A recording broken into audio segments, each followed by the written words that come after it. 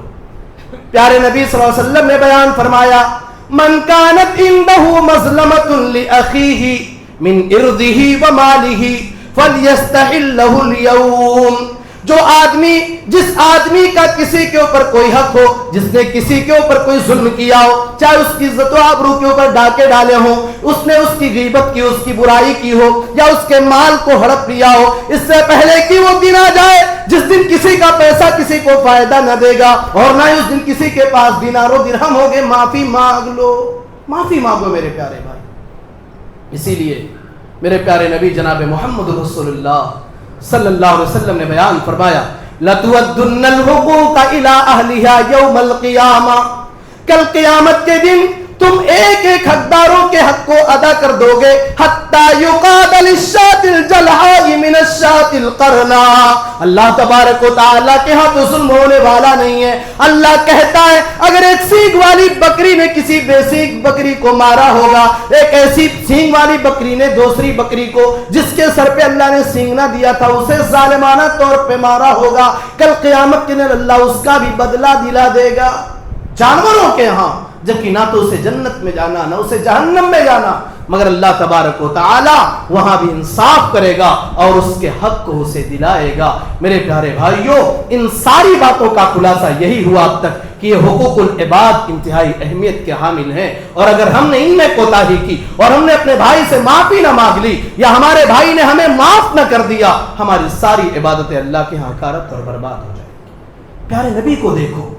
پیارے پیغمبر جناب محمد رسول اللہ صلی اللہ علیہ وسلم کو دیکھو, آپ منصف ہیں, آپ عادل ہیں,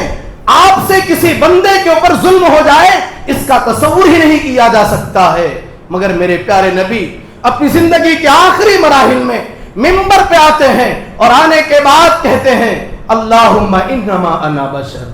حقوق العباد کی اہمیت دیکھو اور عاقبت اور آخرت کی فکر دیکھو میرے پیارے نبی صلی اللہ علیہ وسلم کی. آپ کہتے ہیں اللہم انما انا بشر, اے اللہ میں انسان ہوں, اے اللہ میں ایک تیرا بندہ ہوں. فَأَيُّمَ امْرَئٍ مُسْلِمٍ سَبَبْتُهُ, جس بھی مسلمان بندے کو اگر میں نے گالی دی, او لعنتُهُ, یا میں نے کسی مسلمان بندے پر لعن تان کیا ہے, او جلدتُهُ, یا اے اللہ میں نے اگر کسی مسلمان بندے کو کوڑے مارے ہیں, بے وجہ ہم نے اسے ستایا ہے یا ایسے ہی ہم نے کوڑے مار دیے ہیں، اے اللہ فجعلها له زکاۃ ورحمہ، اے اللہ اسے اس کے حق میں تو زکات لکھ دے، رحمت لکھ دے، یعنی اسے تو اس کا ثواب دے دے۔ یہ حقوق العباد کی فکر میرے پیارے نبی جناب محمد رسول اللہ صلی اللہ علیہ وسلم کو ہے۔ اب آئیے 20 منٹ کا وقت اور بچا ہوا ہے، قرآن کریم کے ایک آیت کریمہ کے حوالے سے ہم حقوق العباد کی طرف کچھ نشاندہی کرتے ہیں۔ بس حقوق العباد کی ایک بڑی طویل فہرست ہے جس کو گنایا نہیں جا سکتا اس مختصر سے وقت میں۔ اللہ تعالیٰ قرآن میں فرماتا ہے وَاعْبُدُوا اللَّهَ وَلَا تُشْرِكُوا بِهِ شَيْئًا وَبِالْوَالِدَيْنِ إِحْسَانًا۔ اللہ رب العالمین اپنے بندوں سے خطاب کر کے کہتا ہے اے میرے بندو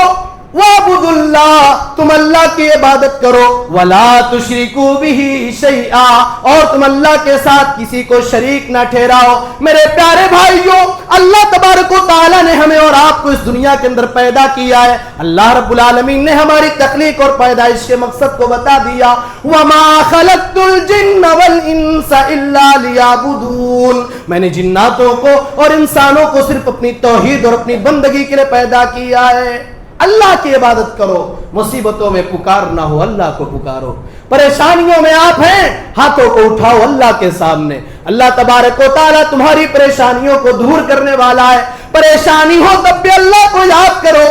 آسانی ہو تب بھی اللہ کا شکر ادا کرو، اور ہر حال میں تم اللہ کو پکارا کرو، اللہ کی عبادت اور بندگی میں کسی اور کو شریک نہ ٹھہراؤ۔ اس کے بعد دوسرا حق وَبِالْوَالِدَيْنِ إِحْسَانًا، اللہ تبارک و تعالیٰ کہتا ہے اے میرے بندو، اپنے حق کو بیان کرنے کے بعد اللہ کہتا ہے اپنے ماتا پتا کے ساتھ، اپنے والدین کے ساتھ، اپنے پیرنٹس کے ساتھ تم حسن سلوک کیا کرو، ان کے ساتھ نرمی کا معاملہ کیا کرو۔ وَقَضَىٰ رَبُّكَ أَلَّا تَعْبُدُوا إِلَّا إِيَّاهُ وَبِالْوَالِدَيْنِ إِحْسَانًا، اللہ تعالیٰ یہ بیان فرماتا ہے تیرے رب نے یہ فیصلہ کر دیا ہے کہ تم اس کے علاوہ کسی اور کی عبادت نہ کرو۔ وَبِالْوَالِدَيْنِ إِحْسَانًا، اور تم اپنے ماں باپ کے ساتھ حسن سلوک کیا کرو۔ اما یبلغن عندک الکبر احدہما او کلاہما فلا تقل لہما اف ولا تنہرہما وقل لہما قولا کریما، اللہ کہتا ہے تمہارے ماں باپ دونوں یا دونوں میں سے کوئی ایک اگر وہ بڑھاپے کی عمر کو پہنچ جائے، فلا تقل لہما اف، تو تم انہیں اف تک بھی نہ کہنا، وقل لہما قولا کریما، پیارے انداز میں محبت بھرے انداز میں تم اپنے والدین سے باتیں کیے کرتے رہو۔ وَاخْفِضْ لَهُمَا جَنَاحَ الذُّلِّ مِنَ الرَّحْمَةِ، عاجزی اور انکساری کے بازو کو جھکائے رہو اور اللہ تعالیٰ سے دعا کرتے رہو رَبِّ ارْحَمْهُمَا كَمَا رَبَّيَانِي صَغِيرًا، اے اللہ تو میرے ماں باپ پر ایسے ہی رحم کر جیسے بچپن میں انہوں نے مجھے پالا ہے۔ کتنے نادان ہیں وہ لوگ۔ میرے نوجوانوں، ذرا اپنی ماں اور باپ کی تکلیف کو یاد کرو، تمہاری خوشی کے لیے، تمہارے چین و سکون کے لیے تمہارے باپ نے دھوپ کی تمازت کو برداشت کیا ہے، تمہارے باپ نے گرمی کی شدت کو برداشت کیا ہے،